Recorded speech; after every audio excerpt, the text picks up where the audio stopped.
This is Cerebral Cinema. Movies of the mind.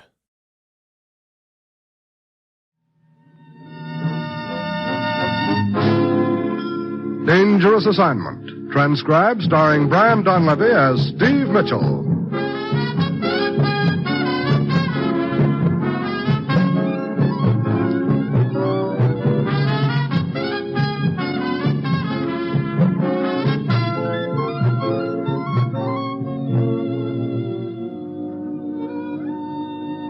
Yeah, danger is my assignment. I get sent to a lot of places I can't even pronounce. They all spell the same thing, though, trouble. But when I walk into the commissioner's office, I don't realize that this assignment's going to show me that sometimes the witness is harder to find than the killer.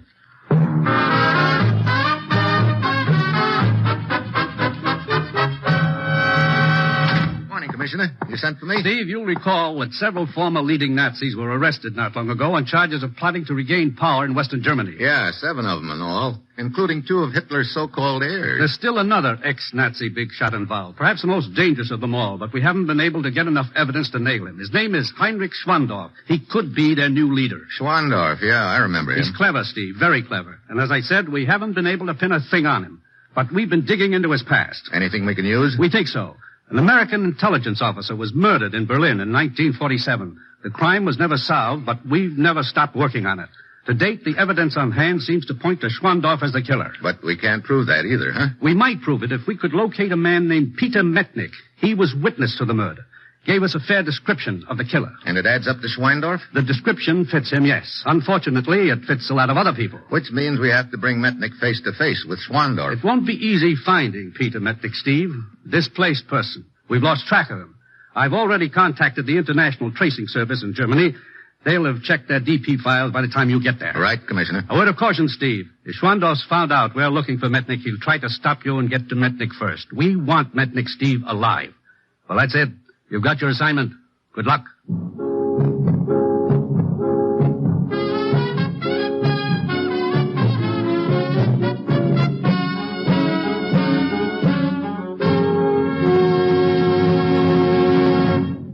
The National Broadcasting Company is presenting Dangerous Assignment, starring Brian Donlevy in the role of Steve Mitchell, colorful two-fisted government agent.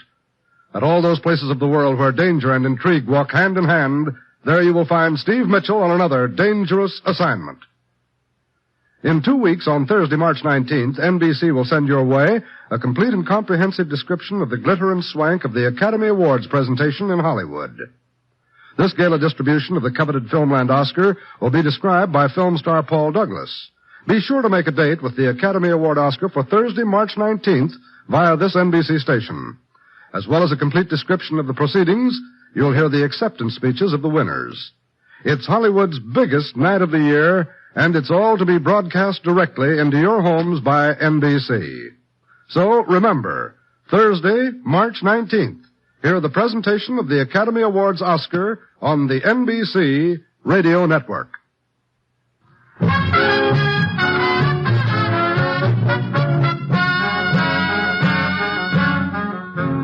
Sure, I've got my assignment. Get over to Germany and start tracking down a displaced person named Peter Mettnick and hope he can identify a killer for us, an ex-Nazi big shot we'd like to put away for keeps. It's early Friday evening when my plane lands, and I hurry over to the office of the International Tracing Service, an agency of the Allied High Commission. Mitchell, here's a record of the man you're seeking. Not much information, I'm afraid, still. Well, let's have it anyway, Mr. Vogel. Peter Jan Mettnick, profession school teacher. Arrested in Prague, 1940. Released by Allied forces in 1945. Has been employed as a dock worker, private tutor, shoe salesman, and farm labor. A brief description of him follows. Height, weight, color of hair, eyes, and so forth. When did you get this information? August 1948. Peter Mettnick came to us seeking information regarding a daughter. We succeeded in locating her 2 years later, but by then Mettnick had disappeared. Hadn't he left an address with you? Yes. He had secured employment on a farm in Bavaria, near the village of Linderheim. A farm owned by a man named Carl Whedon. But he'd already moved on by the time you located his daughter, huh? Yes, the owner of the farm was vague. Couldn't seem to remember where Mettnick had gone to. Oh, that's where the trail ends, a farm in Bavaria. Look, about Mettnick's daughter, where does she live? Frankfurt. I guess I ought to run down there. That will not be necessary, Mr. Mitchell. Fraulein Mettnick is here. Oh? When we were informed of your arrival, we immediately contacted her, thinking perhaps she might have heard of her father. She hadn't, but she insisted on coming here to see you. Good. Let's talk to her then. Of course. Excuse me. Fraulein Mettnick? Yes? This way, if you please. Fraulein Mettnick, Mr. Mitchell. How do you do, Mr. Mitchell? Fraulein, sit down, please. Thank you. You're looking for my father, Herr Mitchell. He's in danger. So are you. Because of what your father knows, someone may try to silence him with a threat against you. I don't understand. Your father was a witness to a murder. Berlin, 1947. He saw the killer get away. We think we know now who that killer was. Oh, I see. And you need my father to identify him. Then we must find him quickly, Herr Mitchell. First of all, Fraulein, do you have any photographs of your father? I have several snapshots in my purse. Good. Here, this one. This was taken on the steps of a school in Prague where my father taught. He was there many years until he was arrested. That was the last time my mother and I saw him. Ever hear from him after that? Oh, there were a few letters, yes. The last one came shortly before his escape from Buchenwald. I'll want to know all there is to know about your father, his friends, his habits, hobbies, if any. Even the kind of tobacco he smoked. Yeah. Must be something in his past that'll give us a clue as to where he went after he left that farm in Bavaria.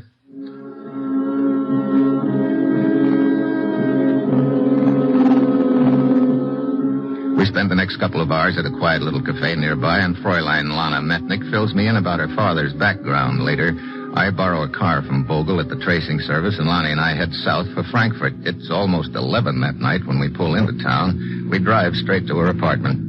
Yes, that's the building up ahead, Stephen. The small one on the left. Okay, Lonnie. You will come up? Sure. I want to look over those letters and also help you pack. Pack? I'll feel a lot better, Lonnie, after you've moved to a hotel. But I'm not afraid, Stephen. Okay, but you're still going to... What is it? That gent just coming out of your apartment building. You mean the one coming this way? Yeah. You know him? I think so. Excuse me a minute. Oh, just a minute. Yes, what is it? We've met, haven't we? Have we? I'm afraid not. In any event, I don't seem to recall. Perhaps it's just that I recognize you from some photographs. Really? Or the newsreel, maybe. Newsreels? No, I've never been quite that important. But you were Herr Schwandorf. Schwandorf? You're mistaken. Heinrich Schwandorf of Leipzig, a member of the inner circle of Hitler's stooges. I said you were mistaken, my friend. Now, if you'll excuse me, good night. Sure, but we'll meet again, Herr Schwandorf. Maybe real soon. Who was that man, Stephen? The number one reason why we're going to get you out of here fast.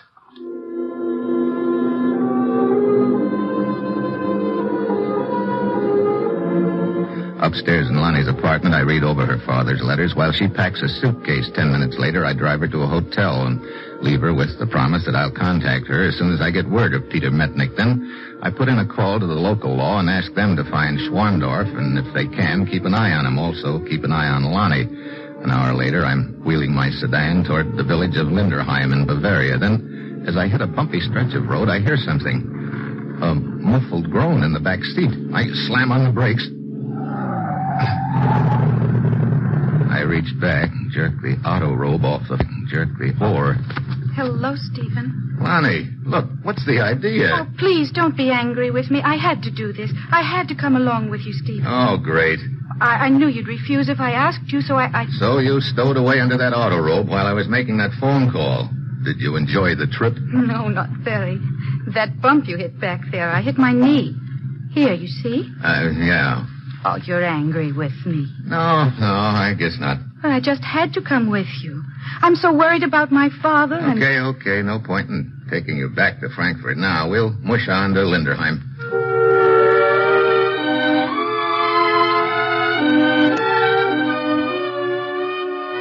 It's another 4 hours drive to Linderheim, and Lonnie sleeps most of the way with her head on my shoulder. The things I have to put up with sometimes.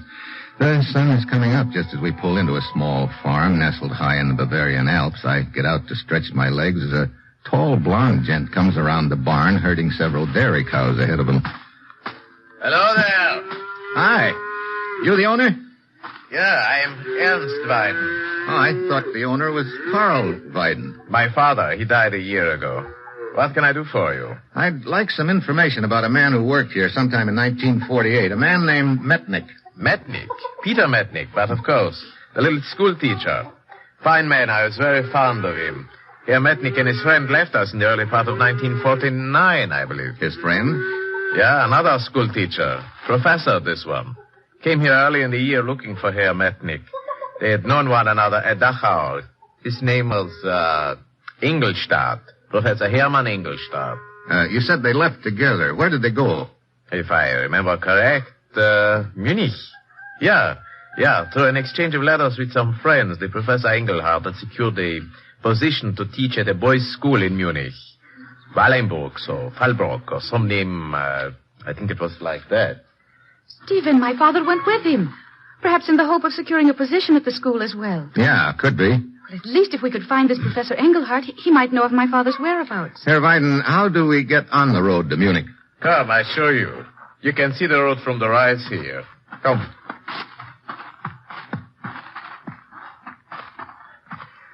Down there.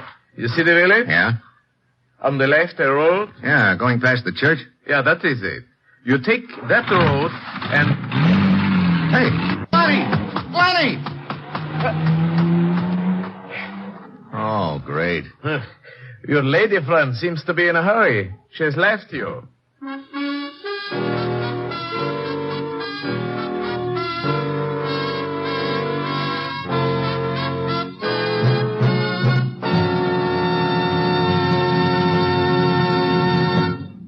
Steve Mitchell will continue his dangerous assignment in just a moment. Did you know that you help to perform miracles? Human life itself is a miracle. Through the blood you donate and the money you give through your Red Cross, you help to preserve life. And now scientists and physicians have discovered another miracle you have a part in. Blood processed into gamma globulin for use in the prevention of paralysis in polio. To collect the blood, process it into gamma globulin for the protection of our children against this dread disease will take a lot of money. In addition, the Red Cross must continue to collect whole blood for civilian hospitals which it serves, for the Korean wounded, and for the building of a safe plasma reserve for national defense, both military and civilian. Blood gives life. Money packs and sends it. When you give through the 1953 Red Cross Fund Appeal, you are helping to give life. You are keeping the blood bottles filled and delivered. Give, and give generously. Answer the call.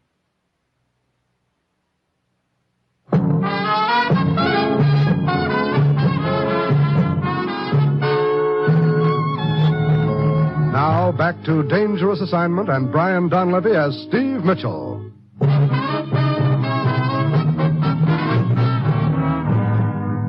Just left you high and dry, Herr Mitchell. She sure has, Ernst. But why would she do a thing like that? That's a good question. Look, I've got to catch her. How far is it into the village? About 3 kilometers. That gives her even more of a head start. Okay. Once I leg it in, is there a police station of some kind? Yeah, a constable. Good. Maybe I can borrow a car and overtake her. You could never overtake her with what you could borrow from the constable. What do you mean? A bicycle? Oh, great. That just about licks me. No, wait a minute. Is there a telephone in the village? Yeah. See you later.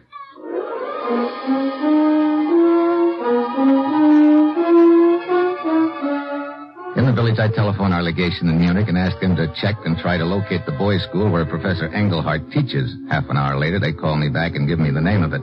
I put in a call to the headmaster, Dr. Professor Engelhardt is on a holiday in Salzburg. He goes there often for his health.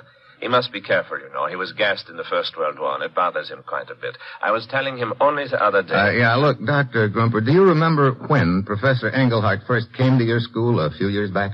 Of course. Was there a man with him, a man named Mettnick? No, he arrived alone. Oh, fine, another lead gone. He had, of course, been traveling with this Mettnick. What's that? But Mettnick was killed in a train accident. Killed? Yeah, at a village not far from here. Freiburg, I think he said. Yeah, Freiburg. Okay, one thing more, Dr. Grumper. If anybody else makes inquiry about Engelhardt or Mettnick, and I think someone will, you give out the same information you gave me.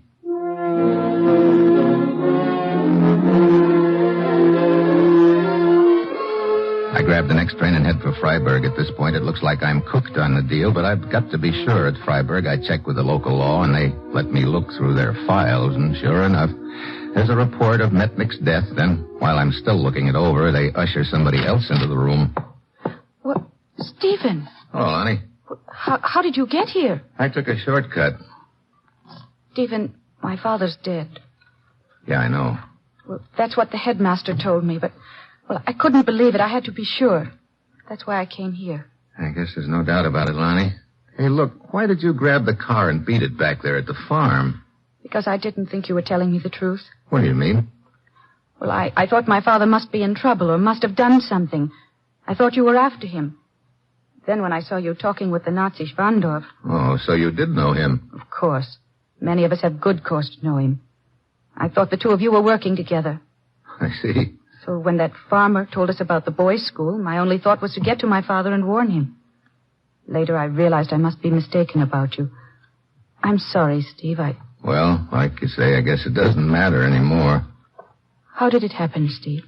Well, according to the report here, Professor Engelhardt and your father, Peter Mettnick, had hitched a ride on a train. Riding the rods, we call it. Your father fell off to the tracks and... well, you can guess the rest. Yes. Sorry, Lonnie. Thank you, Steve. Well, what now? I wanted to find your father because I figured he could pin a killing on Schwandorf. Now, maybe I better talk to Professor Engelhardt if I can find him. You think he might have some information? Maybe. He was traveling with your father. Well, if he can tell me anything, I want to talk to him also. Well, we'd better check that headmaster at the boys' school in Munich, see if he can give us a line on Engelhardt.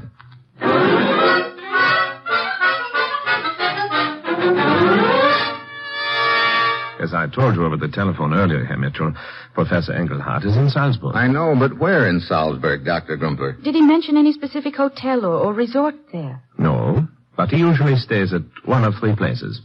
I'll write them down for you. You have no trouble finding them when you arrive. Thanks. Here you are. One other thing. I don't know what Engelhardt looks like. You happen to have a picture of him? Picture? Let me see. Yeah. Here's a class picture. Professor Engelhardt with his students. Hey, wait a minute. What is it? Yeah, that's Peter Mettnick. My father, Stephen. What are you talking about? This is Professor Engelhardt. No. The real Engelhardt must have died in that accident. Mettnick saw a chance to get lost from Schwandorf, so he's been posing as Engelhardt ever since. Well, then he's alive, Stephen. He's alive. Yeah, and in Salzburg. Come on.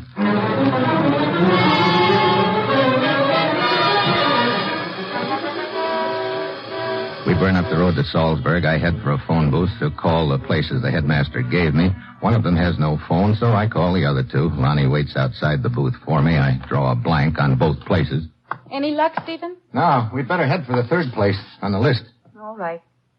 I casually brush some tiny tobacco flakes off the counter and start to leave the booth. Then I stop. Tobacco. Pipe tobacco. Something registers all of a sudden. What are you waiting for? Just thought of another call I should make. Wait for me in the car. All right. She wanders off. I put through a quick call to my friend Vogel at the Displaced Persons Tracing Service. Mr. Mitchell, I've been trying to get in touch with you. That doesn't surprise me, Vogel. Was it about Lonnie? Yes. You left my office to take her to her apartment. Yeah. She's stowed away in my car. But later I called her apartment and talked to the real Lonnie Mettnick. The woman with you is an imposter. I kind of figured that just now. Some flecks of pipe tobacco rang a bell. Pipe tobacco? I don't understand. I'll explain later. Right now I'm fresh out of time.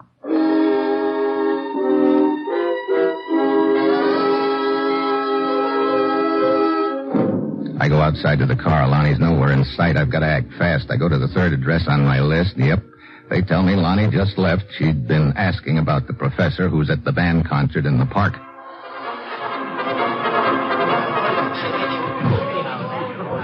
The band is tooting away full blast. When I get there, people are milling around. I look for Mettnick. Finally, I spot him just leaving the park. Lonnie's right behind him, and I've got a strong hunch she's holding a gun in his back, maneuvering him to a quiet spot to kill him. I've got to slip up without her seeing me. One peep out of me, and Mettnick's a dead duck. They move on out of the park and down a quiet walk that runs along one side. I follow them. Just as they start across the street, a low black sedan swings around the corner and heads for them fast. Suddenly, I get a hunch what's going to happen. Mettnick, watch out! They jump back just in time. The car whips by and heads for me. I grab a push cart and shove it toward the car as I dive to one side. The driver swerves and goes up on the sidewalk. I run over to it just as Schwandorf tries to get out the door with a gun. He slumps against the door. I grab his gun and whirl toward Mettnick and Lonnie. Then I relax. Mettnick's got her gun and is herding her toward me. Who are you? And who is this girl? I'm Steve Mitchell, United States agent. This girl was hired to find you and knock you off to keep you from putting the finger on this boy in the car. Huh? Heinrich Schwandorf. You remember him, huh? Yes, indeed I do. I saw him kill a man several years ago. That's what we wanted to know. That cook's Mr. Schwandorf. It's fine. He tried to run us down in the car. Sure, he wanted you both out of his way. You'd already served your purpose as far as he was concerned. But I was his girl. He tried to kill me. Don't worry. If you need any more against him, I'll give you plenty. I don't doubt it. How did you find out about this girl, Mr. Mitchell? She was posing as your daughter, Mr. Mettnick, but a few flakes of tobacco in a phone booth put me wise to her just in time. Tobacco? I don't understand. It made me remember your talking about your father's favorite pipe tobacco. But I do not smoke. That's right. I should have known that as soon as I learned you'd been badly gassed in World War I, but it didn't register until just a few minutes ago. Yeah, sweetheart, you were doing great until I spotted the tobacco. Then you just sort of went up in smoke.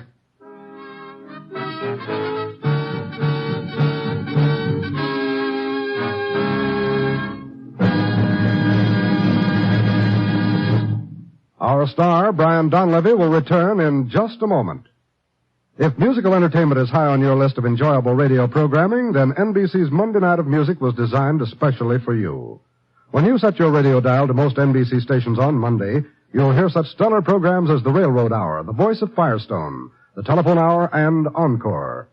The Railroad Hour presents Gordon MacRae and his charming guest stars in memorable operettas.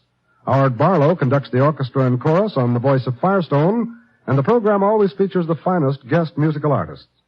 The Telephone Hour brings you the music of Donald Voorhees and the Bell Symphonic Orchestra, as well as famous guests from the realm of music.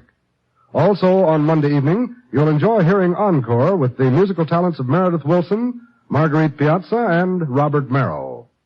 These three stellar musical personalities, each Monday, bring you the melodies that you want to hear again. So, make it a date to be one of the millions of people who each Monday night enjoy NBC's musical program schedule.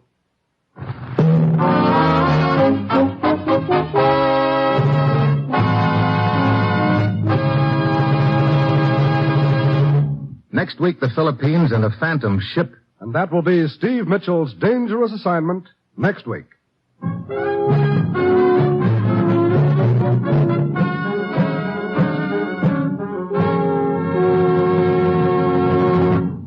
Included in tonight's cast were Jim Davis, Pamela Duncan, Henry Rowland, Paul Frees, and Rye Billsbury. This is John Storm speaking.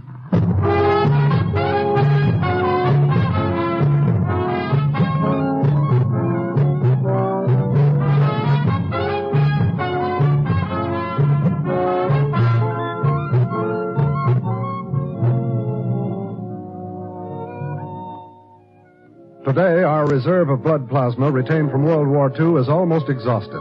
This is serious, for in many battle casualties, there's no substitute for blood.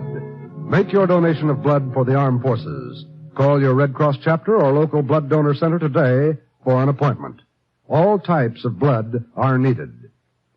Dangerous Assignment, starring Brian Donlevy in the role of Steve Mitchell, with Herb Butterfield as the commissioner, is written by Bob Reif and Adrian Jandot and is directed by Bill Karn. Be with us again next week at this same time when Brian Donlevy, starring in the role of Steve Mitchell, will embark on another transcribed Dangerous Assignment. Each weekday, hear One Man's Family on NBC.